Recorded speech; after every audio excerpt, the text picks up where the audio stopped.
మీరు గమనిస్తే అక్కడున్న సభా ప్రాంగణం మొత్తం జై హో అమరావతి, జై అమరావతి అనే నినాదాలతో ఎంతో నినాదాలతో హోరెత్తిందని కూడా మీరు గమనించాలి. ప్రధానమంత్రి మోడీ గారు 74 పనులకు శంకుస్థాపన చేయటం, అది కూడా 49,000 కోట్లతో శంకుస్థాపనలు ప్రారంభమైతే కేంద్రం నుంచి సంపూర్ణ మద్దతు ఉంటుంది. అంతేకాకుండా ఇంద్రలోక రాజధాని అమరావతి, మరి ఆంధ్రప్రదేశ్ రాజధాని అమరావతి అంటే స్వర్ణాంధ్రప్రదేశ్కి ఈ నిర్మాణాలు ఒక శుభ సంకేతం. ఇవి కాంక్రీట్స్ కాదు, ఏపీ ప్రగతికి, వికసిత్ భారత్కి బలమైన పునాదులు అని చెప్పడం జరిగింది. పవన్ కళ్యాణ్ గారిని, చంద్రబాబు నాయుడు గారిని మనందరం కూడా కలిసి పని చెయ్యాలి, మనమే చెయ్యాలి అని గట్టిగా గొప్ప నినాదం ఇచ్చారు పిఎం మోడీ గారు.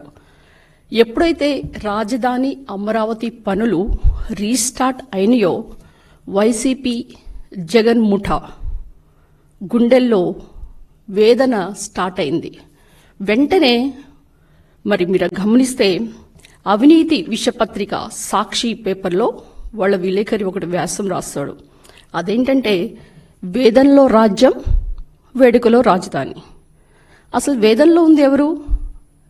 అశేష ప్రజానికం, నాయకులు, ఎన్డీఏ కూటమి ప్రజలందరూ కూడా తరలి వచ్చి పీఎం మోడీ చేతుల మీదుగా మరి అమరావతి పునర్నిర్మాణ ప్రారంభం అయితే మరి ప్రజలందరూ ఎంతో సంతోషంగా ఉంటే, గత ప్రభుత్వంలో మీరు గమనిస్తే కేసులు, ధన ప్రాణ నష్టాలు, ప్రజలు బిక్కుబిక్కుమంటూ బ్రతికిన రోజులు.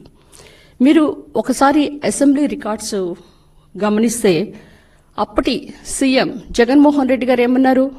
నేను మాట తప్పను, మడమ తిప్పను, విశ్వసనీయతలు, విలువలు మా ప్రభుత్వానికి పెద్ద పెట్టు అని చెప్పే ఆయన అమరావతి మీద 30,000 ఎకరాలు కావాలని చెప్పి మరి ఆయన మాట తప్పాడా?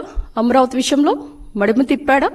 మరి ఈ విధంగా ఈ రివర్స్ అంటే ప్రజలను మభ్యపెట్టేటట్లు ఉన్నదాన్ని విక్రీకరించి మరి ఈ విధంగా రాయటం అనేది ఇక్కడ రాష్ట్ర ప్రజలు గమనించాలి. ఇప్పుడు రాష్ట్ర ప్రజలందరూ కూడా సంతోషంగా ఉంటే మరి వేదనలో ఉంది, బాధలో ఉంది ఎవరు? జగన్మోహన్ రెడ్డి గారు. ఆయన చెప్పిన మాటలు అమరావతి గురించి ఏ విధంగా మరి అమరావతిని అటకెక్కిచ్చారో, పనులు ఏ విధంగా చేయకుండా మరి అమరావతిని కొల్లబొడిచారో రాష్ట్ర ప్రజలందరూ దాన్ని గమనించాలి.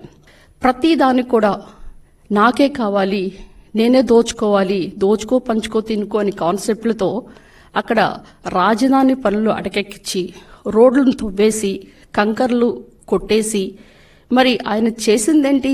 కార్యకర్తలకి అక్కడ వైసీపీ బాపట్ల ఎంపీ అయిన నందిగం సురేష్కి దోచిపెట్టాడు. మరి ఒకసారి అందరూ కూడా ఒక దారిలో నడిస్తే ఉరిపి కట్టది మరొక దారి అంట.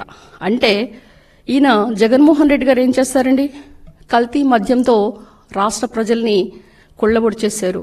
30 లక్షల మంది ఆసుపత్రి పాలవటం, 30,000 మంది చనిపోవటం, అంతేకాకుండా 1,00,000 కోట్ల పైన కూడా మద్యం స్కామ్ బయటకు తీస్తుంటే దానికి ఉలిక్కిపడి మత, కుల, ప్రాంత విద్వేషాలని రెచ్చగొట్టి మరి ఏ విధంగా ఆయన అమరావతి క్యాపిటల్ వైభవాన్ని మరి పునఃప్రారంభమైతే దాన్ని ఏ విధంగా ఆయన రెచ్చగొట్టి రివర్స్ ఆర్టికల్స్ రాస్తున్నారో మీరు గమనించాలి. ఈ వీడియో నచ్చితే లైక్ చేయండి. అలాగే మా ఛానల్ ని ఫస్ట్ టైం కనుక చూస్తున్నట్టయితే ఇప్పుడే సబ్స్క్రైబ్ చేసుకుని పక్కనే ఉన్న గంట సింబల్ ని యాక్టివేట్ చేసుకోండి. అప్పుడే మేము పెట్టే ప్రతి వీడియో మీకు నోటిఫికేషన్ గా వస్తుంది. అలాగే ఈ వీడియో పూర్తిగా చూసినందుకు ధన్యవాదాలు.